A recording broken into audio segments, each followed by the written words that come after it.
بسم اللہ الرحمن الرحیم۔ السلام علیکم، میں ہوں آپ کا دوست حسنین عباس اور آپ دیکھ رہے ہیں میرا YouTube channel legal information. Maturity کیا ہے؟ میچورٹی ایک لیول یہ ہوتا ہے کہ آپ وضاحت دینا چھوڑ دیتے ہیں اور خاموش ہو جاتے ہیں، بحث نہیں کرتے۔ اگر کوئی آپ کو برا بھلا بھی کہہ دے تو یہ کہہ کر مسکرا دیتے ہیں کہ یس آئی ایم۔ اس کا مطلب یہ نہیں ہوتا کہ آپ سچ میں ویسے ہی ہو جاتے ہیں، فرق صرف یہ ہوتا ہے کہ وہ بات آپ کے لیے اہمیت ہی نہیں رکھتی۔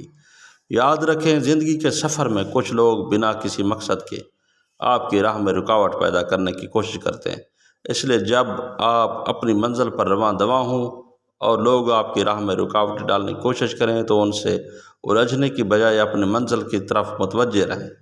یاد رکھیں، آپ کو تلخ نہیں ہونا، آپ کو بدلہ لینے والا نہیں بننا، آپ کو چالیں چلنے والا نہیں بننا، جال بچھانے والا نہیں بننا۔ آپ کو ایسا بھی نہیں ہونا کہ آپ شاطر کہلائیں اور ایسا بھی نہیں کرنا کہ آپ گڑھے کھودیں۔ آپ کو لگے ہیں زخم دل پر ہیں اور روح پر بھی ہیں، لیکن ان کے لیے مرہم بدلہ لے کر تیار نہ کریں۔ مرہم آسمان ہی اچھے ہوتے ہیں، مرہم رحمان ہی اچھے ہوتے ہیں۔ چھوڑ دیں جو ہوا، جانے دیں جس نے جو کیا، اپنے پیچھے دروازے بند کر کے آگے بڑھیں۔ اسی سوچ کے ساتھ، اسی جذبے کے ساتھ اجازت چاہتا ہوں۔ اللہ حافظ۔